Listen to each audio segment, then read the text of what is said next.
മാന്യ പ്രേക്ഷകർക്ക് ഹൃദയാക്ഷരങ്ങൾ എന്ന പ്രോഗ്രാമിലേക്ക് സ്വാഗതം.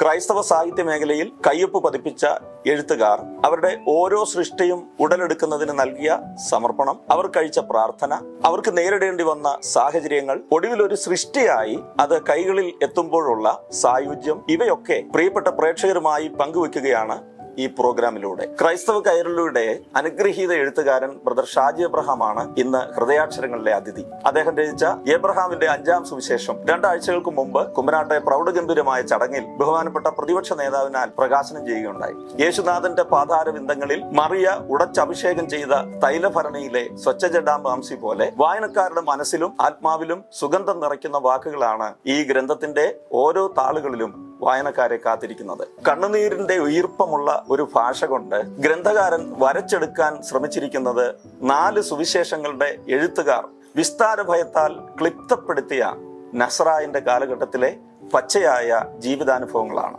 ഏകദേശം 655 താളുകളിൽ ചിതറി വീണ ഹൃദയാക്ഷരങ്ങൾ മഞ്ചാടിക്കുരു പോലെ പെറുക്കിക്കൂട്ടി നമുക്ക് സമ്മാനിച്ച പ്രിയപ്പെട്ട എഴുത്തുകാരനെ പരിചയപ്പെടുത്തുന്നതിൽ എനിക്ക് സന്തോഷമുണ്ട്. ബ്രദർ ഷാജി എബ്രഹാം ചെങ്ങന്നൂരിനടുത്തുള്ള പുത്തങ്കാവ് എന്ന സ്ഥലത്ത് 1970 അദ്ദേഹം ജനിച്ചു. 18-ാമത്തെ വയസ്സിൽ ക്രിസ്തുവിനെ രക്ഷിതാവായി സ്വീകരിച്ചു. കേരളത്തിലും ഡൽഹിയിലും ദൈവവചനം പഠിച്ചു. 1992 മുതൽ ഡൽഹിയിൽ ആരംഭിച്ച പ്രാർത്ഥന കൂട്ടായ്മ യൂണിയൻ ഫെലോഷിപ്പ് എന്ന ഒരു സംഘടനയായി വളർന്നു. 2006 മുതൽ ലണ്ടനിൽ സ്ഥിരതാമസമാക്കിയ അദ്ദേഹം loving action, union Christian fellowship എന്നീ സംഘടനകൾക്ക് നേതൃത്വം നൽകുന്നതോടൊപ്പം എഴുത്തിലൂടെയും പ്രസംഗത്തിലൂടെയും ജീവിതത്തിലൂടെയും അനേകർക്ക് ക്രിസ്തുവിന് എത്താനുള്ള വഴികാട്ടിയായി മാറുന്നു. സഹധർമ്മിണി ലൗലി, മക്കൾ ഷാലോം, ശലോമി. പ്രിയപ്പെട്ട എഴുത്തുകാരാ, അങ്ങയ്ക്ക് ഈ പ്രോഗ്രാമിലേക്ക് സ്വാഗതം. ആദ്യമേ തന്നെ അങ്ങയുടെ ധൈര്യത്തെ ഞാൻ അഭിനന്ദിക്കുകയാണ്. ഇത്രയും താളുകളുള്ള കനമേറിയ ഒരു പുസ്തകം പ്രസിദ്ധീകരിക്കാൻ കാണിച്ച ധൈര്യത്തിന്. എന്തായിരുന്നു ഈ വലിയ ഒരു പ്രവൃത്തിയുടെ പിന്നിലുള്ള അങ്ങയുടെ പ്രയത്നം? എബ്രഹാമിന്റെ 5-ാം സുവിശേഷം എന്ന ഈ പുസ്തകം യഥാർത്ഥത്തിൽ ഇത്രമാത്രം മനുഷ്യഹൃദയങ്ങളെ സ്വാധീനിക്കുവാൻ കഴിയുന്ന ഒരു പുസ്തകമായി തീരുമെന്നോ, അല്ലെങ്കിൽ ഇത് ഇത്രമാത്രം മനുഷ്യ മനസ്സുകളെ ഇമ്പാക്റ്റ് ചെയ്യുവാൻ കഴിയുമെന്നോ ഉള്ള ഒരു ചിന്തയിൽ തുടങ്ങിയതല്ല ഈ ഒരു എഴുത്ത്.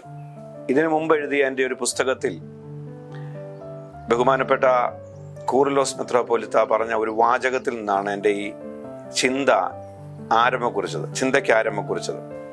ഇതിനു മുമ്പ് എഴുതിയ എൻ്റെ പുസ്തകത്തിൻ്റെ പ്രകാശന വേളയിൽ യാക്കോബ സഭയുടെ ഗീവർഗീസ് മെത്രാപ്പോലിത്തയുടെ വാക്കുകളാണ് ഈ പുസ്തകത്തിൻ്റെ പ്രാരംഭം അല്ലെങ്കിൽ ആരംഭം കുറിക്കുവാൻ എനിക്ക് ഒരു പ്രചോദനമായി തീർന്നതെന്ന് ഞാൻ എൻ്റെ പുസ്തകത്തിൽ എഴുതിയിട്ടുമുണ്ട്. 4 സുവിശേഷങ്ങളിലും പറഞ്ഞിരിക്കുന്ന ക്രിസ്തുവിൻ്റെ ജീവചരിത്രത്തെ, ക്രിസ്തു പറഞ്ഞ ഉപമകളെ, ക്രിസ്തു സഞ്ചരിച്ച വഴികളെ, ക്രിസ്തുവിൻ്റെ കൂടെ നടന്ന അപ്പോസ്തലന്മാരുടെയും മറ്റ് ശിഷ്യന്മാരുടെയും മറ്റ് ആൾക്കാരുടെയും ഒക്കെ ജീവിത സാഹചര്യങ്ങളെയും അവരുടെ വികാരങ്ങളെയും വിചാരങ്ങളെയും ഒക്കെ ഒരു കഥാകൃത്തിൻ്റെ ഭാവനയിൽ കൂടെ കണ്ടെത്തി അത് മനുഷ്യ മനസ്സുകളിൽ ഒരു ചലച്ചിത്രം കാണുന്നത് പോലെ വരച്ചിടുവാനായിട്ട് ആഗ്രഹിച്ചുകൊണ്ടാണ്, അങ്ങനെ ഒരു ചിന്തയാണ് ദൈവത്തിൻ്റെ ആത്മാവ് എനിക്ക് ഈ പുസ്തകത്തിൻ്റെ എഴുത്ത് എന്ന് പറഞ്ഞപ്പോൾ, അല്ലെങ്കിൽ ഈ പുസ്തകത്തിൻ്റെ രചനയിൽ കൂടെ ദൈവത്തിൻ്റെ ആത്മാവ് എനിക്ക് തന്ന ഒരു ആലോചന ഈ ഒരു ചിന്തയായിരുന്നു. അങ്ങനെയാണ് ഈ പുസ്തകം ഇങ്ങനെ ആരംഭം കുറിക്കണമെന്ന് ആഗ്രഹിച്ച് ഇതിനുവേണ്ടി ഞാൻ പ്രവർത്തിച്ചത്. എത്ര നാളുകളെടുത്തു ഈ പുസ്തകത്തിന്റെ രചനയ്ക്ക്? കാരണം ഏതാണ്ട് 650-ലധികം താളുകളുള്ള ഒരു വലിയ ഗ്രന്ഥം. അപ്പം അത് പൂർത്തീകരിക്കണമെന്നുണ്ടെങ്കിൽ 1 മാസമോ 1 വർഷമോ 2 വർഷമോ മതിയാകുകയല്ലെന്നാണ് ഒരു എഴുത്തുകാരൻ എന്ന നിലയിൽ എനിക്ക് തോന്നുന്നത്. ശരിയാണ്. ഞാൻ നേരത്തെ പറഞ്ഞതുപോലെ ഇത് ഇത്രയും വലിയൊരു ബുക്കാകുമെന്നുള്ള ഒരു പ്രതീക്ഷ കൊണ്ട് എഴുതി തുടങ്ങിയതല്ല. ഇത് എഴുതുവാനുള്ള സാഹചര്യം ഞാൻ നേരത്തെ പറഞ്ഞു.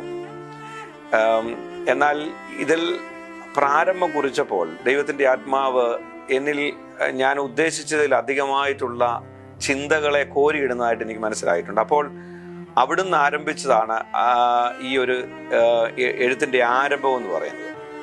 പക്ഷേ പിന്നീട് ഞാൻ ഓരോ വിഷയങ്ങളിലേക്കും കടന്നു ചെല്ലുമ്പോൾ, ഓരോ സംഭവങ്ങളിലേക്കും പോകുമ്പോൾ എന്നിൽ കൂടുതലായിട്ടുള്ള ഒരു വൈഡായിട്ടുള്ള ഒരു ആംഗിളിൽ കൂടെ, വൈഡായിട്ടുള്ള ഒരു ചിന്താഗതിയിൽ കൂടെ ദൈവത്തിൻ്റെ ആത്മാവ് ഇതിലേക്ക് കൂടുതൽ ആലോചനകൾ തന്നു. ഞാൻ അറിയാതെ എഴുതുകയാണ്. അങ്ങനെ എഴുതി മുന്നോട്ട് പോകുമ്പോഴും പലപ്പോഴും വിചാരിച്ചിട്ടുണ്ട് ഇത് ഒരു വലിയ പുസ്തകമായി തീരുമെന്ന് ചിന്തിച്ചിട്ടുണ്ടെങ്കിലും, പക്ഷെ എനിക്ക് അത് കുറയ്ക്കുവാനായിട്ട് കഴിയാതെ വന്നു. കാരണം എനിക്ക് പറയേണ്ടുന്ന കാര്യങ്ങൾ പറയാതിരിക്കുവാൻ നിർവാഹമില്ലാത്ത ഒരവസ്ഥയിലേക്ക് വന്നു, അല്ലെങ്കിൽ എഴുതേണ്ടുന്ന കാര്യങ്ങൾ എഴുതാതിരിക്കുവാൻ നിർവാഹമില്ലാത്ത ഒരവസ്ഥയിലേക്ക് വന്നു.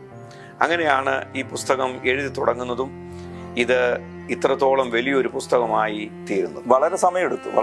അത് വായനക്കാർക്ക് കൃത്യമായിട്ട് അറിയാതെ വളരെ, കാരണം ഓരോ സംഭവങ്ങളും അതിന്റെ വിശദാംശങ്ങളിലേക്ക്, വളരെ വിശദാംശങ്ങളിലേക്ക് ഓരോ എഴുത്തുകാരനും കടന്നു ചെല്ലാത്ത ഡീറ്റെയിൽസിലായിട്ടാണ് ഷാജി സാർ പോയിട്ടുള്ളത്. ഞാനത് എല്ലാം വായിക്കാൻ കഴിഞ്ഞില്ല, കാരണം അത്രയും വലിയൊരു പുസ്തകമായതുകൊണ്ട്. 2022 ഇതിന്റെ ആരംഭം കുറിക്കുന്നത് ഞാൻ 2022. അപ്പോൾ എൻ്റെ ഒരു പ്രോജക്റ്റ് എന്ന് പറഞ്ഞാൽ സാധാരണ ഓരോ പുസ്തകത്തിനും ഇടവേള 2 വർഷമാണ്. അപ്പോൾ എവരി 2 years 2 വർഷത്തിൽ കൂടി ഇരിക്കുമ്പോൾ ഒരു പുസ്തകം ഇറക്കണമെന്നുള്ളതാണ് എൻ്റെ ഒരു മനസ്സിൽ തന്നിരിക്കുന്ന ദൈവം തന്ന ആലോചന. അപ്പോൾ ഇത് 2022 ഈ പുസ്തകത്തെ പറ്റിയുള്ള ചിന്ത വന്ന് എൻ്റെ ഒരു പ്രോജക്റ്റ് എന്ന് പറയുന്നത് 2025 തീർക്കണമെന്നുള്ളതായിരുന്നു. പക്ഷെ അത് പൂർത്തീകരിച്ചു. ദൈവത്തിന്റെ കൃപയാൽ അത് പൂർത്തീകരിക്കുവാനായിട്ട് സാധിച്ചു. സാറേ, എന്താണ് ഈ രചനയുടെ പിന്നിൽ ഒരു ത്രെഡ് ഉണ്ടല്ലോ, ഒരു ത്രെഡ് ഉണ്ട്. എല്ലാ പുസ്തകങ്ങളുടെ ആണെങ്കിലും ഏത് സൃഷ്ടിയുടെ ആണെങ്കിലും പിന്നിൽ ഒരു ത്രെഡ് ഉണ്ടാവും, ഒരു രചന ഉദ്ദേശം. അപ്പൊ അങ്ങനെ, അല്ലെങ്കിൽ പ്രചോദനം എന്ന് പറയുന്നത്, അങ്ങനെ എന്തെങ്കിലും ഒരു ഇൻസിഡന്റോ അല്ലെങ്കിൽ എന്തെങ്കിലും ഓർക്കുന്നുണ്ടോ? ഉണ്ടല്ലോ. അതായത് ക്രിസ്തുവിൻ്റെ സുവിശേഷത്തിൽ പറഞ്ഞിരിക്കുന്ന ക്രിസ്തു, അല്ലെങ്കിൽ 4 സുവിശേഷകരും പറഞ്ഞിരിക്കുന്ന ക്രിസ്തുവിൻ്റെ ജീവിത യാത്രകൾ, യഥാർത്ഥത്തിൽ അതിൻ്റെ ഒരു പൂർണ്ണമായ രൂപം വായനക്കാരുടെ ഇടയിലേക്ക്, അല്ലെങ്കിൽ വായനക്കാരുടെ മനസ്സുകളിലേക്ക് ചെന്നിട്ടില്ല എന്ന് വേണമെങ്കിൽ പറയാം. ഉദാഹരണത്തിന്, ബൈബിളിലെ സുവിശേഷത്തിലെ കഥാപാത്രങ്ങൾ അനുഭവിച്ച യാതനകൾ, അല്ലെങ്കിൽ അവർ അനുഭവിച്ച മാനസികമായ സമ്മർദ്ദങ്ങളൊന്നും സുവിശേഷത്തിൽ നമുക്ക് കാണുവാൻ സാധിക്കുകയില്ല. അപ്പോൾ നമുക്ക് ഇവരുടെ യാതനകളും മാനസിക പ്രതിസന്ധികളും ഇവർ കടന്നുപോയ വേദനയുടെ നാൾവഴികളുമൊക്കെ ഒരു വായനക്കാർക്ക് മനസ്സിലാകുമ്പോൾ മാത്രമാണ് നമുക്ക് അവരെ കൂടുതൽ അടുത്തറിയുവാനും സ്നേഹിക്കുവാനും കഴിയൂ. അത് മാത്രമല്ല സാറ്, ഇപ്പൊ എനിക്ക് കുറച്ച് ചാപ്റ്ററുകൾ വായിക്കാൻ പറ്റി. അതിനകത്തൊക്കെ ഞാൻ ആശ്ചര്യപ്പെട്ട ഒരു കാര്യമുണ്ട്. ആ 2000 വർഷം പുറകിലുള്ള ചരിത്രങ്ങളിലേക്കും അവിടുത്തെ നടവഴികളിലേക്കും ഊടുവഴികളിലേക്കും ഒക്കെ സാറ് സഞ്ചരിക്കുന്നുണ്ട്. എനിക്ക് ആശ്ചര്യം തോന്നി, കാരണം അത്ര കൃത്യമായ ഒരു പഠനം. അതുപോലെ തന്നെ എന്നെ അത്ഭുതപ്പെടുത്തിയ ഒരു കാര്യം, ഹീത്രൂ എയർപോർട്ടിലെ ജോലിക്കാരനല്ലേ? അതെ, ലോകത്തിലേക്ക് ഏറ്റവും തിരക്കുള്ള ഒരു എയർപോർട്ടാണ് ഈ ഹീത്രൂ എയർപോർട്ട്. അവിടുത്തെ ഈ തിരക്കുള്ള ജോലി, ആ ഉത്തരവാദിത്തത്തിനിടയിൽ എങ്ങനെയാണ് ഇത്ര ഡീറ്റെയിൽ ആയിട്ട് ഈ കാര്യങ്ങൾ കണ്ടെത്താനുള്ള, എന്തായിരുന്നു അതിന്റെ സോഴ്സ്? ദൈവകൃപ തന്നെയാണ്. പിന്നെ ഞാൻ ഇതിനകത്തെ വലിയൊരു രഹസ്യം എന്ന് പറയുന്നത്, ഞാൻ ഈ പുസ്തകം കംപ്ലീറ്റ് ചെയ്യുന്നിടം വരെ ഭവനം, വീട് ഉപയോഗിച്ചിട്ടില്ല എന്നുള്ളത്. അതായത് ജോലിസ്ഥലം മാത്രമാണ് ഈ പുസ്തകം എഴുതി തീർക്കുവാൻ തുടക്കം മുതൽ അവസാനം വരെ എൻ്റെ ജോലിസ്ഥലമായിരുന്നു. അതിൻ്റെ അർത്ഥം എനിക്ക് കിട്ടിയിരുന്ന ഫ്രീ ടൈമുകൾ, ജോലിയുടെ ഇടയിൽ കിട്ടുന്ന സമയങ്ങൾ, ബസ്സിൽ കൂടെ യാത്ര ചെയ്യുമ്പോൾ കിട്ടുന്ന. ഞാനൊന്ന് ഇടയ്ക്ക് ഒന്ന് കയറുകയാണ്, കാരണം വീട് ഇതിനു വേണ്ടി, രചനയ്ക്ക് വേണ്ടി വീടിന്റെ സാഹചര്യം ഉപയോഗിച്ചിട്ടില്ല. സാർ അവിടെ നമ്മുടെ പ്രകാശനത്തിനിടയിൽ ഒരു വാക്ക് പറഞ്ഞത് ഞാൻ ശ്രദ്ധിച്ചു. കാരണം പേപ്പർ ഉപയോഗിച്ചിട്ടില്ല. ഇല്ല. അതും എന്നെ സംബന്ധിച്ചിടത്തോളം വലിയൊരു വെല്ലുവിളിയായിട്ട് എനിക്ക്. അതെ അതെ അതെ അതെ അതെ അതായത് ഈ ഫോൺ മാത്രമാണ് ഈ ഇത്രയും വലിയൊരു പുസ്തകത്തിന് വേണ്ടി ഞാൻ ഉപയോഗിച്ചത്. അതിന് വളരെ കഷ്ടപ്പെടേണ്ടി വന്നിട്ടുണ്ട്. ശരിക്കും കണ്ണ് കഴച്ച്, കൈകളൊക്കെ കഴിച്ചിട്ടുണ്ട്, കൈകൾ വേദനിച്ചിട്ടുണ്ട്. ചില സമയത്ത് ഇരുന്ന് എഴുതുന്ന സമയങ്ങളിൽ ഈ ദൈവിക ആലോചന ഇങ്ങനെ നമ്മെ പിടിച്ച് മുറുക്കി നമ്മെ അവിടെ ഒരിടത്ത് ഇരുത്താറുണ്ട്. നമുക്ക് എഴുന്നേറ്റ് പോകുവാൻ കഴിയാത്ത ഒരു അവസ്ഥ ഉണ്ടാകാറുണ്ട്. ആ സമയത്തൊക്കെ ശരിക്കും ശരീരത്തിൻ്റെ വേദനയുണ്ട്. കണ്ണ് ചില സമയത്ത് ഇത്രയും നേരം മൊബൈൽ നോക്കിയിരുന്ന് കണ്ണ് വേദനിച്ച് നിറഞ്ഞ് കണ്ണുനീര് വരാറുണ്ടായിരുന്നു. എന്നാൽ അപ്പോഴൊക്കെ ഒരു വലിയ ദൈവകൃപയുടെ ഒരു കുത്തൊഴുക്ക് അനുഭവിച്ചുകൊണ്ട് ഈ സാഹചര്യങ്ങളിലേക്ക്, കഥാപാത്രങ്ങളിലേക്ക് ഒന്ന് ഇറങ്ങിച്ചെന്ന് അവരുടെ വൈകാരിക ഭാവങ്ങളെ കണ്ടുകൊണ്ട് എഴുതുവാനായിട്ട് കഴിഞ്ഞതായിട്ട് ഞാൻ ഓർക്കുന്നുണ്ട്. ഞാൻ ഓർക്കുമായിരുന്നു സാർ ഇത് എഴുതിക്കൊണ്ടിരിക്കുന്ന സമയത്ത്, ഇപ്പൊ എൻ്റെ എഴുത്ത് എന്ന് പറയുന്നത് ഞാൻ ഒരാശയം മനസ്സിലേക്ക് വന്ന് നിറയുന്നു, ഒരു ഉറവിൽ നിന്ന് വരുന്നത് പോലെ അത് പേപ്പറിലേക്ക് വന്ന് നിറയുന്നതിനിടയിൽ എന്തെങ്കിലും ഒരു ഡിസ്റ്റർബൻസ് ഉണ്ടായാൽ എനിക്ക് ആ ഫ്ലോ നഷ്ടപ്പെടാറുണ്ട്. പിന്നെ അതേ വാക്കുകൾ എനിക്ക് ചിലപ്പോൾ കിട്ടാറില്ല. അതുകൊണ്ട് ഞാൻ എഴുതാൻ നേരത്തെ അത്ര ക്വയറ്റായിട്ടുള്ള ടൈം ഞാൻ സെലക്ട് ചെയ്യാറുണ്ട്, ഡിസ്റ്റർബൻസ് ഒന്നും ഇല്ലാത്തൊരു സമയം. അപ്പോൾ ഞാൻ ഓർക്കുമായിരുന്നു ഹീത്രൂ എയർപോർട്ടിലെ ആ തിരക്കേറിയ ജോലിക്കിടയിൽ ദൈവം തരുന്ന ആശയങ്ങളൊക്കെ ഇങ്ങനെ മനസ്സിൽ നിറഞ്ഞു നിൽക്കുമ്പോഴായിരിക്കും, അത് എഴുതിക്കൊണ്ടിരിക്കുമ്പോഴായിരിക്കും, ഇല്ല കുറിക്കുന്നതിൻ്റെ ഇടയിലായിരിക്കും സാറിന് ചിലപ്പോൾ ഒരു ഉത്തരവാദിത്തപ്പെട്ട ഒരു കോള് വരുന്നത്. പിന്നീട് വരുമ്പോൾ ആ കണ്ടിന്യൂറ്റി എങ്ങനെയാണത് കീപ്പ് ചെയ്യാൻ കഴിയുന്നത്? അവിടെയും ഞാൻ പറയുന്നത്, എനിക്ക് എപ്പോഴും പറയാനുള്ളത് ദൈവത്തിൻ്റെ കൃപയെന്ന് മാത്രമേ ഉള്ളൂ. കാരണം തിരക്ക് മാത്രമല്ല, ശബ്ദമുഖരിതമായ ഒരു അന്തരീക്ഷമാണ് എയർപോർട്ട് ലൈഫ് എന്ന് പറയുന്നത്. ഞങ്ങൾ എയർ സൈഡിൽ വർക്ക് ചെയ്യുന്നവരാണ്. ശബ്ദമുഖരിതമാണ്. ഓഫീസിലിരിക്കുമ്പോൾ തന്നെ ധാരാളം ശബ്ദങ്ങളുണ്ട്. എന്നാൽ അതിന് നടുവിലും ഈ ശബ്ദങ്ങളുടെ ഇടയിലും ദൈവിക ആലോചനയ്ക്ക് കേൾക്കുവാൻ തക്കവണ്ണം എൻ്റെ കാതുകൾ ദൈവം ബലപ്പെടുത്തി എന്നുള്ളതാണ്. അതുമാത്രമല്ല, ഇപ്പം പാസ്റ്റർ ചോദിച്ചതുപോലെ ഞാൻ ഇടയ്ക്കിട്ട് ഒരു പോർഷൻ നിർത്തേണ്ടി വന്നാൽ അതേ ഫ്ലോയിൽ തന്നെ ഇനി ഒരു 2 മണിക്കൂർ കഴിഞ്ഞാൽ തന്നെ അതേ ഫ്ലോയിൽ അതേ ആലോചന തരുന്ന ദൈവത്തിൻ്റെ കൃപ ഞാൻ അനുഭവിച്ചിട്ടുണ്ട്. അതൊക്കെ ഇപ്പോഴും ഓർക്കുമ്പോൾ എനിക്ക് കണ്ണ് നിറയാറുണ്ട്. കാരണം ഞാൻ അനുഭവിച്ച ദൈവകൃപ, ദൈവത്തിൻ്റെ വലിയ സാന്നിധ്യം ഞാൻ അനുഭവിച്ചിട്ടുണ്ട്. പിന്നീട് അതുമാത്രമല്ല, ഈ കഥാപാത്രങ്ങളൊക്കെ നമ്മുടെ കൺമുമ്പിൽ കൂടി ഇങ്ങനെ നടന്നു പോകുന്നതായിട്ട് എനിക്ക് കാണുവാൻ കഴിഞ്ഞിട്ടുണ്ട്. എനിക്കത് ഒന്നുകൂടെ വളരെ വ്യക്തമായിട്ടൊന്ന് സംസാരിക്കണമെന്നും ആഗ്രഹം. അല്ലല്ല, അത് വായനക്കാര് അത് വായിക്കുമ്പോൾ ഫീൽ ചെയ്യുന്നുണ്ട്. കാരണം കൃത്യമായിട്ട് ആ പുസ്തകത്താളിൽ നിന്ന് ഓരോ കഥാപാത്രങ്ങളും നമ്മുടെ സാമീപ്യയെ വന്ന് അവരുടെ ജീവിതം പറയുന്നതായിട്ട് 1-2 ചാപ്റ്ററൊക്കെ വായിച്ചപ്പോൾ എനിക്ക് വളരെ ഇൻസ്പിറേഷൻ. അതെ അതെ അതെ അതെ പ്രത്യേകിച്ചും എനിക്ക് ഒത്തിരിയേറെ ഹൃദയസ്പർശിയായ പല കാര്യങ്ങളും എനിക്ക് അതിനകത്ത് കാണുവാൻ സാധിച്ചിട്ടുണ്ട്. പ്രത്യേകിച്ചും ഞാൻ എൻ്റെ ആ റിലീസിങ്ങിൻ്റെ സമയത്ത് ഞാനത് പറയുകയുണ്ടായി. പൂർണ്ണ ഗർഭിണിയായ ഒരു സ്ത്രീ, അവരുടെ ഒരു യാത്ര, അവരുടെ യാത്രയിൽ അനുഭവിക്കുന്ന അവരുടെ വേദന. അപ്പോൾ ഞാൻ എപ്പോഴും സാധാരണ ഒരു സ്ത്രീയുടെ കാര്യം ഓർത്തു, അവരെത്രമാത്രം വേദനിക്കുന്നു. ഏതോ 145-ലധികം കിലോമീറ്റർ ഉണ്ടല്ലോ. അതെ അതെ അതെ അവരുടെ യാത്ര, ചാർത്തുവാനുള്ള യാത്ര, ആ യാത്രയിൽ അവരനുഭവിക്കുന്ന വേദന. അതുമാത്രമല്ല, ഒരു പുരുഷന്റെ നിസ്സഹായ അവസ്ഥയെ പറ്റിയുള്ള ഒരു ചിന്ത. ആ വീടുകൾ കയറി തട്ടി ഓരോ കഥകിനും തട്ടി വിളിക്കുന്ന ജോസഫിന്റെ അനുഭവം, പിതൃഹൃദയം അല്ലേ? അതെ അതെ പിതൃഹൃദയം മാത്രമല്ല, തൻ്റെ കർത്തവ്യം നിർവഹിക്കുവാൻ കഴിയാതെ വരുന്ന ഒരു ഭർത്താവിൻ്റെ, അതായത് സ്വന്തം ഭാര്യയ്ക്ക് സുഖപ്രസവം ഒരുക്കുവാൻ കഴിയാതെ പോകുന്ന, അവളുടെ വേദന നേരിട്ട് കണ്ടുകൊണ്ടിരിക്കുന്ന ഒരു ഭർത്താവ്, ആ ഭർത്താവ് അനുഭവിക്കുന്ന ഒരു വേദന, ഒരു നിസ്സഹായാവസ്ഥ, മനുഷ്യൻ അനുഭവിക്കുന്ന, താൻ ഒന്നുമല്ല എന്ന് ചിന്തിക്കുന്ന ചില സാഹചര്യങ്ങൾ. അപ്പോൾ അതൊക്കെ എൻ്റെ ലൈഫിൽ, എൻ്റെ ജീവിതവുമായിട്ട് ഞാൻ ഒത്തിരി കണക്ട് ചെയ്തിട്ടുണ്ട്. എൻ്റെ ജീവിതത്തിൽ പലയിടങ്ങളിലും നമുക്ക് നമ്മുടേതായിട്ടുള്ള ധർമ്മങ്ങൾ നടത്തുവാൻ കഴിയാതെ പോയിട്ട് വരുമ്പോൾ നമ്മൾ അനുഭവിക്കുന്ന ഒരു മാനസിക സംഘർഷം, അത് എന്നെ ഒത്തിരി, അങ്ങനെയുള്ള ചില കാര്യങ്ങളൊക്കെ എന്നെ ഒത്തിരിയേറെ ചിന്തിപ്പിച്ചു. ഈ എഴുത്തിലൂടെയും ഈ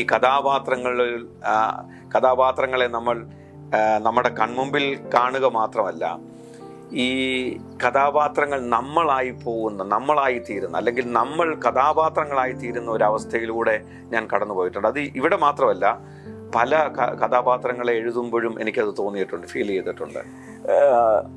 ഏബ്രഹാമിന്റെ 5-ാം സുവിശേഷം, ശരിക്കും ആ പേര് എന്നെ ഒത്തിരി ചിന്തിപ്പിച്ചിട്ടുണ്ട്. ഒരു വലിയ ധൈര്യമാണ് അങ്ങനെ ഒരു പേരിടാൻ. അതെ, നിശ്ചയമായിട്ടും. ഞാനും ഒത്തിരിയേറെ വിമർശനങ്ങളെ പ്രതീക്ഷിച്ചുകൊണ്ട് തന്നെയാണ് ഈ പുസ്തകം വെളിയിലിറങ്ങുമ്പോൾ വിമർശനങ്ങൾ ഉണ്ടാകുമെന്ന് ഒരു പ്രതീക്ഷയോടുകൂടെ. അത് പേരിന്റെ പേരിലായിരിക്കും, മറ്റൊരു കാര്യത്തിലും ആ കാര്യത്തിൽ പേടിക്കേണ്ട കാര്യമില്ല. അപ്പൊ ഞാൻ ആക്ച്വലി ഈ ഒരു പേരെന്റെ മനസ്സിൽ വന്നപ്പോൾ ഞാൻ 1-2 ആൾക്കാർക്ക് ഒരു മെസ്സേജൊക്കെ ഇട്ടു. ഞാൻ ഇങ്ങനെ ഒരു പുസ്തകത്തിന് ഇങ്ങനെ ഒരു ടൈറ്റിൽ ഇടാൻ ആഗ്രഹിക്കുന്നു, അഭിപ്രായം എന്താണെന്ന് ചോദിച്ചുകൊണ്ട് ഞാൻ 1-2 പേർക്ക് മെസ്സേജ് ഇട്ടു. പക്ഷേ അവരെനിക്ക് മറുപടി ഒന്നും തന്നില്ല. അപ്പോൾ എൻ്റെ മനസ്സിൽ കൂടുതൽ ഭാരമുണ്ടായി. അങ്ങനെ ഇരിക്കുമ്പോഴാണ് ഞാൻ കൂട്ടുകാരൻ എന്ന് വിശേഷിപ്പിക്കുന്ന ഫാദർ ബോബി ജോസ് കട്ടിക്കാട് അച്ഛൻ, ഞങ്ങൾ തമ്മിൽ സൗഹൃദ സംഭാഷണങ്ങൾ പലപ്പോഴും ഫോണിൽ കൂടെ നടത്താറുണ്ട്. എൻ്റെ കഴിഞ്ഞ പുസ്തകങ്ങളിലൊക്കെ അദ്ദേഹത്തിന് തന്ന കോൺട്രിബ്യൂഷൻ വലുതായിരുന്നു. അപ്പോൾ ഞാനൊരിക്കൽ ഫാദറിനെ വിളിച്ചിട്ട് ഫാദറിനോട് ചോദിച്ചു, ഞാൻ ഇങ്ങനെ ഒരു ടൈറ്റിൽ ഇട്ടുകൊണ്ട് ഒരു പുസ്തകം എഴുതാൻ ആഗ്രഹിക്കുന്നു, ഫാദറിൻ്റെ അഭിപ്രായം ഞാൻ ചോദിച്ചു. അപ്പോൾ അദ്ദേഹം എന്നോട് പറഞ്ഞു, ബ്രദർ ഓൾറെഡി ഈ എഴുത്തിൻ്റെ ട്രാക്കിൽ വന്ന് വീണിട്ടുണ്ട്. ഇനിയും ബ്രദർ എഴുതുന്നതെന്തും അത് ഒരു മാന്ത്രിക കരങ്ങളുടെ പ്രകടനമായിട്ട് തീരും. അതുകൊണ്ട് ബ്രദർ അതിനകത്ത് വിഷമിക്കേണ്ട കാര്യമില്ല. ഈ പുസ്തകത്തിൻ്റെ ടൈറ്റിൽ ഒരിക്കലും ഒരു പ്രയാസം ഉണ്ടാക്കിയില്ല. എന്നിട്ട് അദ്ദേഹം ഇങ്ങനെ പറഞ്ഞു,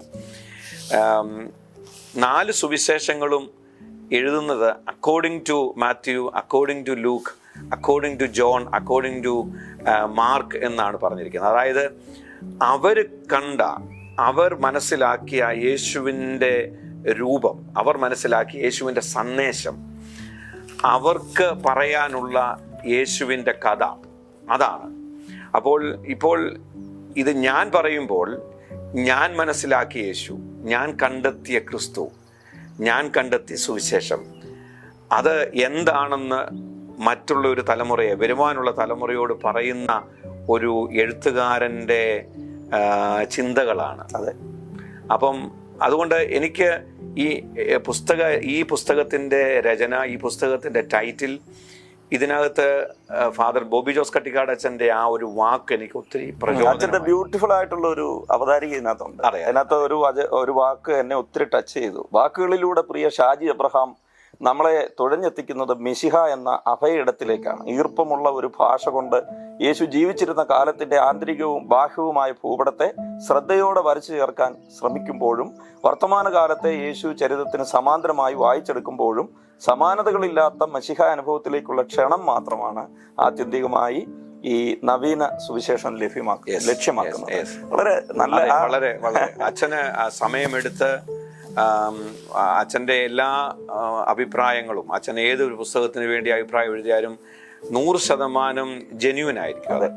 അല്ലാതെ ഒരാളിനെ എന്തെങ്കിലും പറഞ്ഞ് വെറുതെ ഒരു വാക്ക് പറഞ്ഞ് അല്പം സുഖിപ്പിക്കാമെന്നുള്ള ചിന്തയോടുകൂടി അല്ല അച്ഛൻ എഴുതാറുള്ളത്. അതുകൊണ്ട് ഫാദറിന്റെ വാക്കിന് 100% എനിക്ക് ഹൃദയം നിറഞ്ഞ ഒരു അഭിനന്ദനമായിട്ട് ഞാൻ അതിനെ കാണുകയാണ്. അതെ സാറേ, അതുപോലെ തന്നെ ഈ കോവിഡാനന്തര ആത്മീയ ലോകത്ത് ഒരു പ്രത്യേക സാഹചര്യം രൂപപ്പെട്ടിട്ടുണ്ട്.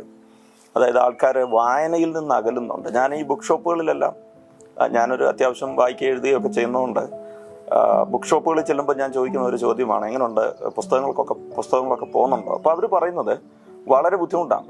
കാരണം എല്ലാവരും ഈ മാധ്യമത്തിന്റെ സ്വാധീനം എല്ലാവരിലും ഉണ്ട്. കാഴ്ച, അതുപോലെ തന്നെ കേൾവി, ഇപ്പൊ തന്നെ ഓഡിയോ ബുക്സ് ആണ്. അപ്പോൾ അങ്ങനെ ഒരു സാഹചര്യം നിലനിൽക്കുമ്പോൾ തന്നെയാണ് ഇത്രയും ഹ്യൂജ് ആയിട്ടുള്ള ഒരു ബുക്ക്, നല്ല ഒരു തുക, അപ്പൊ ഇത് വായനക്കാരിൽ എത്തിക്കുക എന്നുള്ളത് ഒരു വെല്ലുവിളി തന്നെയാണ്. എന്നിട്ടും ഒരു ധൈര്യം ഇല്ലെങ്കിൽ അത് കർത്താവ് തന്ന ഒരു ധൈര്യം തന്നെയാണെന്നാണ് ഞാൻ കരുതുന്നത്. കർത്താവ് തന്ന ഒരു ധൈര്യമാണ്. പിന്നെ അതുപോലെ തന്നെ ഞാനൊരു ശുഭാപ്തി വിശ്വാസക്കാരനാണ്. അതായത് നല്ലത് എന്നും ജനങ്ങൾ ഏറ്റെടുക്കുമെന്നും ഇന്നല്ലെങ്കിൽ നാളെ നല്ലതിനെന്നും വിലയുണ്ടാകുമെന്നും എപ്പോഴും ഞാൻ വിശ്വസിക്കുന്ന ഒരാളാണ്. ഇതിനു മുമ്പ് എഴുതിയ പുസ്തകങ്ങളുടെ അഭിപ്രായങ്ങൾ ഞാൻ കേട്ടിട്ടുണ്ട്. ഒരു ഇരിപ്പിലിരുന്ന് വായിച്ച് തീർത്ത പുസ്തകങ്ങൾ, ഞാൻ എഴുതിയ പുസ്തകങ്ങളെ പറ്റി ഞാൻ തന്നെ കേട്ടിട്ടുണ്ട്. അതുപോലെ തന്നെ എന്നെ ഏറ്റവും കൂടുതൽ ധൈര്യപ്പെടുത്തിയതും എന്നെ ഏറ്റവും കൂടുതൽ സന്തോഷിപ്പിച്ചുമായിട്ടുള്ള ഒരു കാര്യം, ഒരാൾ എന്നോട് പറഞ്ഞു, ഈ പുസ്തകം വായിക്കുമ്പോൾ ഇത് തീരരുതേ എന്ന് ഞാൻ ആഗ്രഹിച്ചു പോയിട്ടുണ്ട്, ഇതിലെ താളുകൾ തീരരുത്. അപ്പോൾ ഇങ്ങനെയുള്ള നല്ല നല്ല വായനക്കാരുള്ള ഒരു ലോകത്തിൽ നല്ല വായനാസുഖമുള്ള പുസ്തകങ്ങൾക്ക് എന്നും അത് മാന്യത ഉണ്ടാകും, ജനങ്ങൾ ഏറ്റെടുക്കുമെന്നുള്ള ഒരു വിശ്വാസമാണ്. അതൊരിക്കലും തെറ്റാതെ ഇരിക്കട്ടെ, ആൾക്കാരുടെ കൈകളിൽ ഇത് എത്തട്ടെ. കാരണം വായിക്കുന്നവർക്ക് ഇതൊരു മുതൽക്കൂട്ടാണ്. ഞാൻ പല എൻ്റെ സ്നേഹിതന്മാരോട് ഞാൻ പറഞ്ഞു, ഇങ്ങനെ ഒരു ബുക്കുണ്ട്. കാരണം നമ്മളൊക്കെ അറിയാൻ ആഗ്രഹിച്ച ഒത്തിരി കാര്യങ്ങൾ അത് ഡീറ്റെയിൽഡ് ആയിട്ട് തന്നെ സാർ ഇതിനകത്ത് ഉൾപ്പെടുത്തിയിട്ടുണ്ട്. അതിനകത്ത് ആഡ് ചെയ്യാനുള്ളത്, ഇതിനകത്ത് നമ്മൾ ഒരു ബൈബിൾ വായിക്കുമ്പോൾ ബൈബിളിനകത്ത് പറഞ്ഞിട്ടുള്ള പല കാര്യങ്ങളും നമുക്കത് മനസ്സിലാകണമെങ്കിൽ നമ്മൾ ഒന്നുകിൽ ഒരു പാസ്റ്ററോ അല്ലെങ്കിൽ ഒരു അച്ഛനോടോ ചോദിച്ച് മനസ്സിലാക്കണം, അല്ലെങ്കിൽ നമ്മളൊരു കമന്ററി വായിക്കണം. എന്നാൽ ഈ പുസ്തകത്തിലൂടെ ദൈവത്തിൻ്റെ ആത്മാവ് എന്നിലൂടെ പ്രവർത്തിക്കുന്നു എന്ന് പറഞ്ഞാൽ, അങ്ങനെയുള്ള ചില സംശയങ്ങൾക്ക് മാറ്റം വരുത്തിക്കൊണ്ട് നമുക്ക് സുവിശേഷം പൂർണ്ണതയിൽ മനസ്സിലാക്കുവാനുള്ള ഒരു മുഖാന്തരമായിട്ട് ഈ പുസ്തകം മാറും. ഞാനത് നേരത്തെ പറഞ്ഞിട്ടുണ്ട്.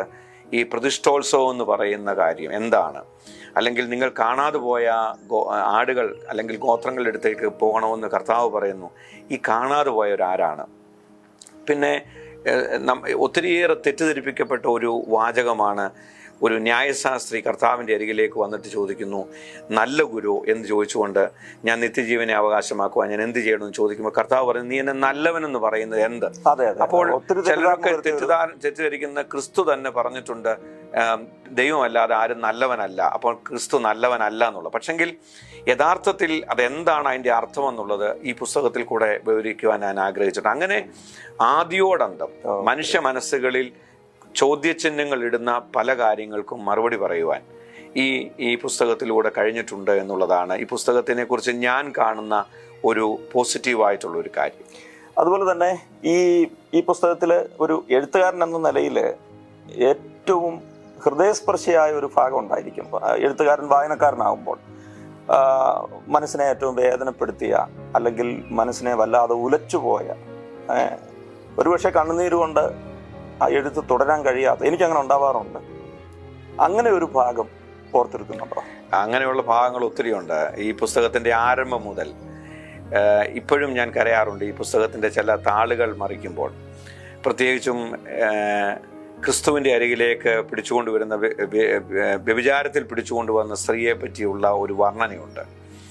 അത് നിശ്ചയമായിട്ടും എൻ്റെ മനസ്സിനെ വല്ലാതെ ഉലച്ച ഒരു സംഭവമാണ്. അതായത് ആ എഴുതിയ സമയങ്ങളൊക്കെ ഒരു സ്ത്രീ, അവൾ മരിക്കുവാൻ, കൊല്ലപ്പെടുവാൻ പോകുന്നു, അവിടെ ദേഹത്ത് കല്ല് വീഴുവാൻ അധികം സമയമൊന്നുമില്ല. ആ സമയത്ത് ക്രിസ്തുവിൻ്റെ സമയോചിതമായ ഇടപെടൽ എങ്ങനെ ആ സ്ത്രീയെ രക്ഷിച്ചു. ആ സ്ത്രീ മരണം മുമ്പിൽ കാണുന്നവൾ, അതിനകത്തൊരു വാചകമുണ്ട്. ആ വാചകം ഇപ്പോഴും എന്നെ ഒത്തിരി ചിന്തിപ്പിക്കുന്നതാണ്. അതായത് താഴെ വീണ അവളെ എറിയുവാനുള്ള കല്ലുകളിൽ ചവിട്ടിയാണ് അവൾ തിരിച്ചു പോകുന്നു എന്നുള്ളൊരു വാചകം. അപ്പോൾ ഈ തന്നെ കൊല്ലുവാൻ കൊണ്ടുവന്ന കല്ല്, അല്ലെങ്കിൽ തൻ്റെ മേൽ പതിക്കുവാൻ, എറിയുവാൻ കൊണ്ടുവന്ന കല്ല്, ആ കല്ലിൽ ചവിട്ടിയാണ് അവൾ തിരിച്ചു പോകുന്നത്. ദൈവത്തിൻ്റെ കൃപയുടെ ആ വാക്കുകളാൽ. അങ്ങനെ അതുപോലെയുള്ള പ്രയോഗങ്ങൾ. അതുപോലെ തന്നെ ക്രൂശീകരണ സമയത്തിലേക്ക് വരുന്ന സമയത്താണ് എന്നെ ഏറ്റവും കൂടുതൽ, ക്രിസ്തുവിൻ്റെ ക്രൂശീകരണ സമയം എന്നെ ഏറ്റവും കൂടുതൽ വല്ലാതെ മനസ്സിനെ ഉലച്ച സംഭവങ്ങൾ. അതായത് യേശുക്രിസ്തുവിൻ്റെ ക്രൂശീകരണത്തിന് വേണ്ടി ക്രൂശുമെടുത്തുകൊണ്ട് വരുന്ന വഴിയിൽ അമ്മ മറിയ ചോദിക്കുന്ന ഒരു ചോദ്യമുണ്ട്. ദൂരത്തൊരാരവം കേൾക്കുന്നു, എൻ്റെ കുഞ്ഞിനെയാണോ ആ കൊണ്ടുവരുന്നത് എന്നുള്ളൊരു ചോദ്യം, അമ്മയുടെ ചോദ്യം. എന്നാൽ കൂടെയുള്ളവർക്ക് അതിന് മറുപടി പറയാൻ പറ്റിയില്ല. കാരണം അവർക്കറിയാം കൊണ്ടുവരുന്നത് ക്രിസ്തുവിനെയാണെന്നുള്ളത്. എന്നിട്ട് അടുത്തു വരുന്ന സമയത്ത് അമ്മ മകനെ കാണുകയാണ്, ഈ ക്രൂശും എടുത്തുകൊണ്ട് വരുന്നത്. ആ അമ്മയുടെ മനസ്സിൻ്റെ വേദന അവിടെ ശരിയാവണ്ണം വിവരിച്ചിട്ടുണ്ട്. അതൊക്കെ ഇപ്പോഴും വായിക്കുമ്പോൾ എൻ്റെ കണ്ണ് നിറയാറുണ്ട്. സുവിശേഷങ്ങളിലൊന്നും അത് അത്ര വിശദമായിട്ട് നമുക്ക് കാണാൻ കഴിയില്ല. കാരണം അങ്ങനെ എഴുതിയാൽ ബൈബിള് ഇപ്പം നമ്മുടെ കയ്യിലുള്ളതിനേക്കാളും ഇരട്ടി വലിപ്പപ്പെടുത്തേണ്ടി വരും. പക്ഷെ അതൊക്കെ ആ സാഹചര്യങ്ങളിൽ ഇറങ്ങിച്ചെന്ന ഗോൽഗോഥായിലെ ആ വഴികളും കിദ്രം തോട് കിടക്കുന്ന ഭാഗങ്ങളും ഞാനത് വായിച്ചു. കാരണം ഗത്സമനയിലെ ആ അതിവേദനയും ഒക്കെ വളരെ വളരെ അതിൻ്റെ ആഴം ആത്മാവ് അറിഞ്ഞ് തന്നെ ഇതിനകത്ത് രേഖപ്പെടുത്തിയിട്ടുണ്ട്. ഈ വളരെ ശ്രമകരമായ ഒരു ദൗത്യമാണ് സാർ ഇപ്പം നിർവഹിച്ചിരിക്കുന്നത്. അതിനകത്ത് ഒരുപക്ഷെ കുടുംബത്തിൻ്റെ പല കാര്യങ്ങളും മാറ്റിവെക്കേണ്ടി വന്നിട്ടുണ്ട്. അതൊക്കെ അറിയാം, അത് ഒത്തിരി പെയിൻ അനുഭവിച്ചിട്ടുണ്ട്. അല്ലാതൊന്നും ഇതുപോലെ ഇത്ര ഘനഗംഭീരമായിട്ടുള്ള വലിപ്പമുള്ള ഒരു രചന സാധ്യമല്ല. എങ്ങനെയാണ് കുടുംബം ഈ സാഹചര്യത്തിൽ കൂടെ നിന്ന്? കുടുംബത്തിന്റെ വലിയ ഒരു സപ്പോർട്ട് ഉണ്ടായിരുന്നു. പ്രത്യേകിച്ചും ഈ എഴുത്തുകാരെ സംബന്ധിച്ചുള്ള ഏറ്റവും വലിയൊരു പ്രശ്നം എന്ന് പറഞ്ഞാൽ കുടുംബം മാത്രമല്ല, സ്നേഹബന്ധങ്ങൾ പോലും നഷ്ടപ്പെടാറുണ്ട്. കാരണം നമ്മളിപ്പം ഒരാളെ വിളിക്കണമെന്ന് ആഗ്രഹിക്കുന്ന സമയത്തായിരിക്കും ഒരു ചിന്ത വരുന്നത്. ആ ചിന്ത വരുമ്പോൾ നമ്മൾ അവരെ വിളിക്കാൻ താമസിക്കുന്നു, വിളി കുറയുന്നു, ഫോൺ വിളി കുറയുന്നു. ഇനിയും കുഞ്ഞുങ്ങളുടെ വിവരങ്ങൾ അറിയാതിരിക്കും. ചില സമയത്ത് കുഞ്ഞുങ്ങൾ പോലും നമ്മളോടൊരു കാര്യം പറയുമ്പോൾ നമുക്കത് വേണ്ടതുപോലെ ശ്രദ്ധിക്കാൻ കഴിയാതെ വരുന്നു. കാരണം നമ്മുടെ മനസ്സിൽ ഒരു പക്ഷെങ്കിൽ ചിന്തകളായിരിക്കാം ഈ എഴുത്തിനെ പറ്റിയുള്ള, ഈ പുസ്തകത്തെ പറ്റിയുള്ള, ഈ യാത്രയെ പറ്റിയുള്ള, ഈ കഥാപാത്രങ്ങളെ പറ്റിയുള്ള ചിന്തകളിൽ അവർ പറയുന്ന മുഴുവൻ നമുക്ക് കേൾക്കാൻ പറ്റാതെ അനുഭവിക്കുന്ന കാര്യം. അപ്പോൾ ഇതൊക്കെ നമ്മളെ മാനസികമായി ചില സമയത്ത് വിഷമിക്കുന്നത്. കാരണം കുഞ്ഞുങ്ങൾ നമ്മളോടൊന്നും പറയുന്നില്ലെങ്കിൽ പോലും അവരുടെ മുഖഭാവം പലപ്പോഴും നമ്മൾ വായിച്ചെടുക്കാൻ സാധിക്കാറുണ്ട്. അപ്പോൾ അതൊക്കെ നമ്മളെ വേദനിപ്പിച്ചിട്ടുണ്ട്. പക്ഷെങ്കിൽ അവരുടെ സ്നേഹവും അവരുടെ സപ്പോർട്ടും പിന്നെ ഒരു വലിയ സമൂഹത്തിന്റെ പ്രാർത്ഥന, പ്രത്യേകിച്ചും എനിക്ക് ഈ ഫേസ്ബുക്കിലൂടെയും സോഷ്യൽ മീഡിയയിലൂടെയുള്ള ഒരു വലിയ സപ്പോർട്ട്, അങ്ങനെ ഓർത്തെടുക്കേണ്ട ചില പേരുകളൊക്കെ ഉണ്ടായിരിക്കുമല്ലോ മനസ്സിലല്ലേ? ഉണ്ട്. എന്നെ എൻ്റെ എഴുത്തുകളിൽ പ്രോത്സാഹിപ്പിക്കുന്ന ഒത്തിരി പേര് പറയുവാൻ ഒത്തിരി പേരുണ്ട്. പേര് പറയാൻ സാധിക്കുന്നില്ലെങ്കിലും ഞാൻ അന്നും പറഞ്ഞ ഒരു കാര്യം, എൻ്റെ മെൻറ്റർ എന്ന് പറയാവുന്ന ഒരു ജോൺ വർഗീസ് അങ്കിൾ, അദ്ദേഹം ആണ് എൻ്റെ കഴിഞ്ഞ 2-3 പുസ്തകങ്ങളുടെ എഡിറ്റിംഗ് ജോലി ചെയ്ത അദ്ദേഹമാണ്. ഞാൻ ഏതെങ്കിലും രാത്രികളിൽ അദ്ദേഹത്തെ വിളിച്ച കാര്യങ്ങൾ സംസാരിക്കുമ്പോൾ വളരെ പ്രോത്സാഹനമായിട്ട്, വളരെ താല്പര്യത്തോടെ എന്നോട് സംസാരിക്കുന്നതായിട്ട് എനിക്കറിയാം. അപ്പം ഇങ്ങനെയുള്ള കുറേ ആൾക്കാർ, പേര് പറയാനാണെങ്കിൽ ഒത്തിരി പേരുണ്ടെങ്കിലും പേര് പറയാതിരിക്കുന്നതായിരിക്കും നല്ലത്. കാരണം അത് മറ്റ് ചില പ്രയാസങ്ങൾ ഉണ്ടാക്കുന്നത് കൊണ്ട് ഞാനത് വിടുന്നു. പക്ഷെങ്കിൽ ഒത്തിരി പേരുണ്ട്. ഈ പുതുതലമുറയിലെ എഴുത്തുകാരോട് എന്തെങ്കിലും ഒരു നിർദ്ദേശം പറയണമെന്ന് മനസ്സിലുണ്ടോ സാർ? അങ്ങനെയുള്ള തലമുറയിലെ എഴുത്തുകാരെ ശ്രദ്ധിക്കാറുണ്ടോ, വായിക്കാറുണ്ട്, ശ്രദ്ധിക്കാറുണ്ട്. പക്ഷെങ്കിൽ ഒരു വലിയ ഉപദേശം കൊടുക്കാൻ ഞാൻ ആരുമല്ല. പക്ഷെങ്കിൽ ചിന്തിക്കാൻ ശ്രമിക്കണം, കൂടുതൽ ചിന്തിക്കണം. നമ്മൾ എപ്പോഴും നമ്മൾ നേരെ നോക്കുമ്പോൾ നമുക്ക് ഒരാളുടെ ആ ഫ്രണ്ട് വ്യൂ മാത്രമേ ലഭിക്കാറുള്ളൂ, കാണാറുള്ളൂ. പക്ഷെങ്കിൽ ഒരു എഴുത്തുകാരനെ സംബന്ധിച്ചിടത്തോളം നമ്മൾ ചുറ്റുപാടും നോക്കണം. അതെ, നമുക്ക് വേണ്ടി എന്തൊക്കെയോ ദൈവം കരുതി വെച്ചിട്ടുണ്ട്, അത് കണ്ടെത്താൻ ശ്രമിക്കണം. ചുറ്റുപാടും നോക്കണം. ഇപ്പം ഇതിനകത്ത് തന്നെ ഞാൻ പല കഥാപാത്രങ്ങളെ അവതരിപ്പിക്കുമ്പോൾ ഇപ്പം ഉദാഹരണത്തിന് സക്കായി യേശുവിനെ കാണുവാൻ പോകുന്ന ഒരു യാത്രയെ പറ്റി എഴുതിയിട്ടുണ്ട് ഇതിനകത്ത്. അതിൽ എഴുതിയിരിക്കുന്നത് ആ സക്കായിയുടെ ഇട്ട ഡ്രസ്സിനെ പറ്റിയുണ്ട്, അദ്ദേഹത്തിൻ്റെ നീളത്തെ പറ്റി, അല്ലെങ്കിൽ അദ്ദേഹത്തിൻ്റെ ആ ആകാര വടിവിനെ പറ്റി. അത് മാത്രമല്ല, അദ്ദേഹത്തിൻ്റെ നെറ്റിയിൽ കൂടെ വേർപ്പൊഴുകുന്നു, കയ്യിലുള്ളൊരു തുണി കൊണ്ട് അദ്ദേഹം അത് തുടയ്ക്കുന്നു, അദ്ദേഹത്തിൻ്റെ ചിന്തകൾ. അപ്പോൾ നമ്മൾ ഒരാളെ പറ്റി എഴുതുമ്പോൾ, അല്ലെങ്കിൽ എന്തെങ്കിലും നമ്മൾ എഴുതുമ്പോൾ, നിശ്ചയമായിട്ട് നമ്മൾ പോകേണ്ടുന്നത് നമ്മൾ മറ്റുള്ളവർ കാണാത്ത പലതും എഴുത്തുകാരൻ കണ്ടിരിക്കണം. മറ്റുള്ളവർ ചിന്തിക്കാത്ത കാര്യങ്ങൾ എഴുത്തുകാരൻ ചിന്തിച്ചിരിക്കണം. ഒരു മനുഷ്യനെ കാണുമ്പോൾ ആ മനുഷ്യന് പല ചിന്തകൾ കാണും അദ്ദേഹത്തിന്. അദ്ദേഹം നടന്നു പോകുന്ന, ഇപ്പം വഴിയരിയിൽ കുരുടനിരിക്കുന്നു, ആ കുരുടന്റെ ചിന്ത കാഴ്ച പ്രാപിക്കാൻ മാത്രമല്ല, പല ചിന്തകളുണ്ട്. അത് എഴുത്തുകാരൻ കണ്ടെത്തേണ്ടുന്ന ഉത്തരവാദിത്വം. അതെ. ഏതാണ്ട് 46 അധ്യായങ്ങൾ. അപ്പോൾ 46 അധ്യായങ്ങൾ 655 പേജാണ്. അപ്പോൾ എങ്ങനെ വന്നാലും നല്ല ഒരു അധ്വാനം തന്നെ ഇതിൻ്റെ പിന്നിലുണ്ടായിട്ടുണ്ട്. പ്രിയപ്പെട്ടവരെ, ഇതാണ് എബ്രഹാമിൻ്റെ 5-ാം സുവിശേഷം എന്ന അനുഗ്രഹിക്കപ്പെട്ട ഗ്രന്ഥം. ഈ ബുക്ക് നിങ്ങൾ വായിക്കണം, വാങ്ങണം. നിങ്ങൾക്കിതൊരിക്കലും ഒരു നഷ്ടമാകത്തില്ല. എവിടെയൊക്കെ കിട്ടും നമുക്ക്? ഇതെങ്ങനെയാണ് ആൾക്കാരുടെ കൈകളിൽ എത്തിക്കുക? ഇതിൻ്റെ ഏറ്റവും വലിയൊരു വെല്ലുവിളി ഞാൻ നേരിട്ടത് ഇത് മലയാളത്തിൽ ഇതിൻ്റെ പ്രൂഫ് റീഡിംഗ് നടന്നുകൊണ്ടിരിക്കുമ്പോൾ തന്നെയാണ് ഇത് ഇംഗ്ലീഷിലും ഇത് നമ്മൾ ഇംഗ്ലീഷിലോട്ട് ട്രാൻസ്ലേറ്റ് ചെയ്ത് ഇംഗ്ലീഷിൻ്റെ പ്രൂഫ് റീഡിംഗ് നടത്തി ഇംഗ്ലീഷിൻ്റെ പതിപ്പുകൾ നമുക്ക് ഓൺലൈനിൽ കൂടെ ഇത് ലഭ്യമാണ്. മലയാളവും ഓൺലൈനിൽ ആമസോൺ പോലെയുള്ള ഏകദേശം 20 പ്ലാറ്റ്ഫോമിൽ ഇത് ലഭ്യമാണ്. അതുപോലെ തന്നെ കേരളത്തിൽ ഇത് CSSലും അതുപോലെ സത്യം പബ്ലിക്കേഷനിൽ ഇവാഞ്ചലിക്കൽ ചർച്ചിൻ്റെ മഞ്ഞാടി ഓഫീസിൽ CSI ചർച്ചിൻ്റെ ഡയോസിഷൻ ബുക്ക് ഡിപ്പോ കോട്ടയത്ത്, അതുപോലെ തന്നെ ഡൽഹിയിൽ ഇത് ലഭ്യമാണ്, അബുദാബിയിൽ ഇത് ലഭ്യമാണ്, അങ്ങനെ UK ഇത് ലഭ്യമാണ്. അങ്ങനെ ലോകത്തിൽ ആർക്ക് വേണമെങ്കിലും ഈ ബുക്ക് വാങ്ങിക്കാവുന്ന രീതിയിൽ ഇത് ഓൺലൈൻ പ്ലാറ്റ്ഫോമിൽ ലഭ്യമാണ്. കാരണം നമ്മുടെ ആഗ്രഹം ഇത് വായിക്കുന്നതിലൂടെ സുവിശേഷത്തിലൂടെ ക്രിസ്തുവിനെ കണ്ടെത്തുവാൻ, സുവിശേഷത്തിലൂടെ ക്രിസ്തുവിൻ്റെ പൂർണ്ണത കണ്ടെത്തുവാൻ, ക്രിസ്തുവിൻ്റെ മനസ്സിൻ്റെ ഉള്ളിലെ ആഗ്രഹം മനസ്സിലാക്കുവാൻ, സ്നേഹത്തിൻ്റെ പൂർണ്ണത മനസ്സിലാക്കുവാൻ, ക്രിസ്തുവിൻ്റെ യഥാർത്ഥമായ സൗന്ദര്യമുഖം മനസ്സിലാക്കുവാൻ, അതിലുപരി ക്രിസ്തുവിൻ്റെ കാൽവറി യാഗത്തെ പറ്റിയുള്ള ദർശനം മനസ്സിലാക്കുവാൻ ഈ പുസ്തകം ഇടയാകണം എന്നുള്ള ആഗ്രഹമാണ് ഇതിൻ്റെ എഴുത്തുകാരൻ എന്ന നിലയിൽ എനിക്കുള്ളത്. അതിനുവേണ്ടി ഏതറ്റം വരെ പോകുവാനും ക്രിസ്തുവിൻ്റെ സുവിശേഷം ലോകമെമ്പാടും മനസ്സിലാക്കുവാൻ എബ്രഹാമിൻ്റെ 5-ാം സുവിശേഷത്തിലൂടെ സാധ്യമാകട്ടെ എന്ന് ഞാനും പ്രാർത്ഥിക്കുന്നു, ഞാനും ആഗ്രഹിക്കുന്നു. ഇപ്പോൾ 2025 അപ്പോൾ ഒരു 2027 അടുത്ത ഒരു പുസ്തകം പ്രതീക്ഷിക്കാം സാറിന്റെ കണക്ക് വെച്ച്? നിശ്ചയമായിട്ടും. അങ്ങനെ എന്തെങ്കിലും പുതിയ പ്രൊജക്ട്? അതെ, എൻ്റെ പ്രോജക്റ്റ് അടുത്തത് ഒരു പ്രോജക്റ്റ് ഉള്ളത് റിപ്പയർ ഓർ റീപ്ലേസ് എന്നുള്ള ഒരു ടൈറ്റിലാണ്. അതായത് നന്നാക്കി എടുക്കുമോ അതോ വെളിയിലെറിഞ്ഞ് കളയുമോ അല്ലെങ്കിൽ അതിനെ നശിപ്പിച്ച് കളയുമോ എന്നുള്ളതാണ്. നന്നാക്കി എടുക്കുമോ, അതൊരു കുടുംബജീവിതവും അല്ലെങ്കിൽ തകർന്നു കിടക്കുന്ന ബന്ധങ്ങളും അതിനെ നമ്മൾ നന്നാക്കിയെടുക്കുന്ന ഒരു പ്രക്രിയയിലേക്ക് ദൈവം ആഗ്രഹിക്കുന്നതിനെ പറ്റി മെയിനായിട്ടൊരു സബ്ജക്റ്റാണ്. അതുമാത്രമല്ല, പാപത്തിൽ വീണുപോയ തകർന്നു കിടക്കുന്ന മനുഷ്യനെ നന്നാക്കിയെടുക്കുവാൻ കഴിയുന്നൊരു ദൈവമുണ്ടെന്ന് പറയുന്ന ഒരു പുസ്തകമാണ്. അത് ദൈവം അനുവദിച്ചാൽ 2027 ആ പുസ്തകം വരും എന്ന് ആഗ്രഹിക്കുന്നു. പ്രിയപ്പെട്ടവരെ, ധന്യനായ യോഹന്നാൻ തൻ്റെ പുസ്തകം എഴുതി അവസാനിപ്പിക്കുന്നത് ഇങ്ങനെയാണ്: യേശു ചെയ്തതൊക്കെ പുസ്തകത്തിലേക്ക് രേഖപ്പെടുത്താൻ തയ്യാറായാൽ ആ പുസ്തകങ്ങൾ ഈ ലോകത്തിൽ പോലും ഒതുങ്ങുകയില്ല. അത്രത്തോളം കാര്യങ്ങൾ ആ ജീവിതത്തെക്കുറിച്ച് എഴുതുവാനുണ്ട്. ഏബ്രഹാമിൻ്റെ 5-ാം സുവിശേഷം എന്ന ഈ അനുഗ്രഹിക്കപ്പെട്ട ഗ്രന്ഥം യഥാർത്ഥമായിട്ട് ഒരു 5-ാം സുവിശേഷം തന്നെയായി അനേകർക്ക് വഴികാട്ടിയായി തീരട്ടെ.